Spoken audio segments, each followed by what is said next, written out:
Boker Tov, good morning. Today is Friday, May 27th, Erev Shabbat Parshat Bechukotai. Tonight we will count the end of 6 weeks of the Omer. And another week to go till Pesach, very exciting.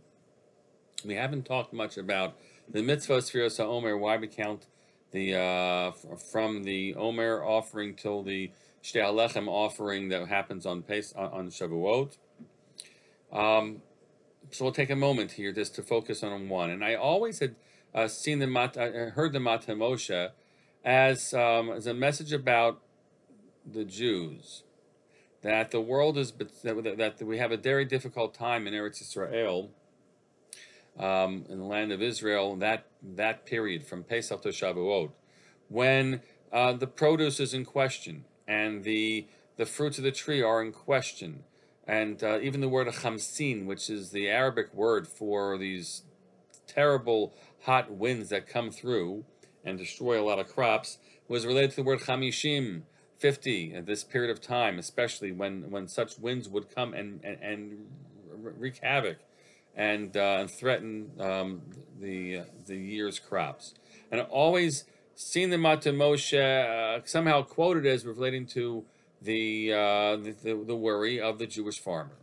I actually then saw an Abu Dharam, and I didn't see the Mata Moshe inside, but the reference point seems to go.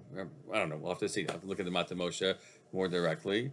But I looked at the Abu Dharam, who died in the year 1300, a 13th century medieval Chacham of Seville, who offers explanation, and his first explanation is that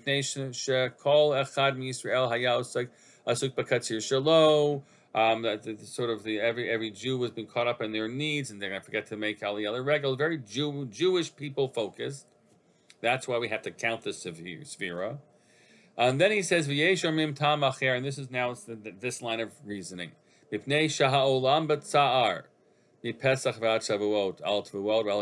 world is in anxious anxiety and worry and anguish from this period from Pesach to Shavuot for the produce and the fruits of the tree.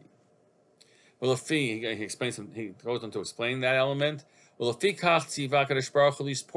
that's why God told us to count this period each day, so that we should remember the tsa'ar, the anguish of the world.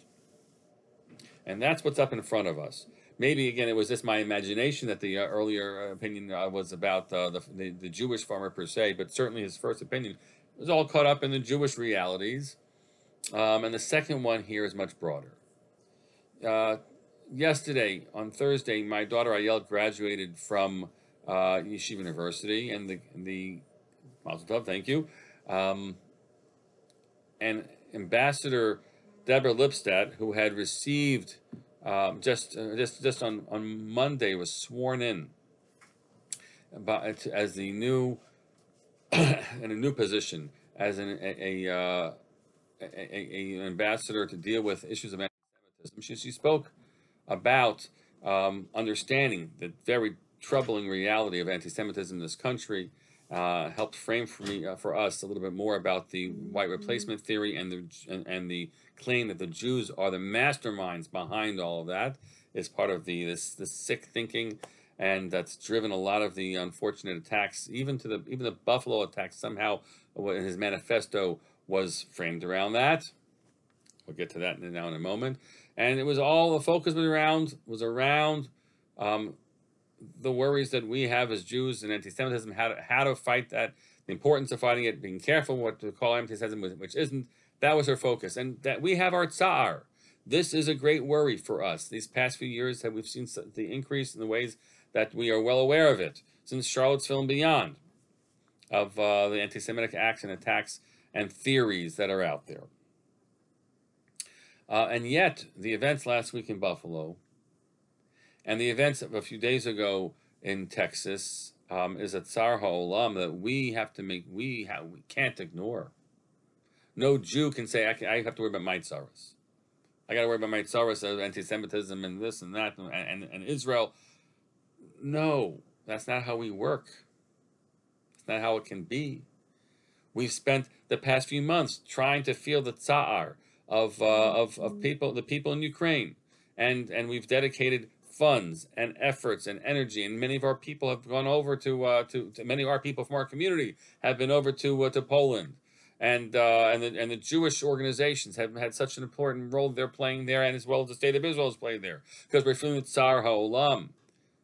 And you know, and I know that those of us who took out, who have received, I get the Wall Street Journal and the New York Times. The New York Times front page, the Wall Street Journal was sad with the grieving family, excuse me, the New York Times. How could you not, when you see the picture of all those precious little children, how could you not feel that sorrow? Of course you feel that sorrow. I wanted to turn away. I did turn away. I said, I can't keep on looking at these precious faces anymore. And we're told, if I draw the teaching of the Buddha Ram forward, as someone had shared this Buddha Ram with me on Thursday, and it was very powerful to consider it. No, we count Sphira every day, Kadesh Niskor Tsar Olam. It's our obligation. Not just to think about the Tsar, hopefully the joys of, but also the Tsar of the Jews, but also to think about the Tsar HaOlam and our role in that world. And praying for that world and feeling its pain, praying for it and hoping to make a difference. Whatever you're going to do to deal with right now this issue of gun violence in this country. We are very proud that a number of years ago we participated as a shul community in the march here in White Plains against gun violence, and whatever role you want to play, go out and do it. That's our calling, my friends, in this time of Sphira, not just to deal with the Tsar HaYehudim and the worries of the Jewish people and the state of Israel, which we're going to have to carry, but also Tsar HaOlam. It's a lot of Tsar to be mindful of. It's also a lot of Simcha. Sunday is Yom Yerushalayim. We should participate in the Simcha, even as we're worried about some of the threats that are going on around any celebrations in Yerushalayim. That too, we carry that Tsar and our joys, and carry the joys and the Tsar HaOlam as we enter this last week of Sphira. Count it, be aware of it and mindful of it, and help make a difference for it as well. Wishing you a Shabbat Shalom.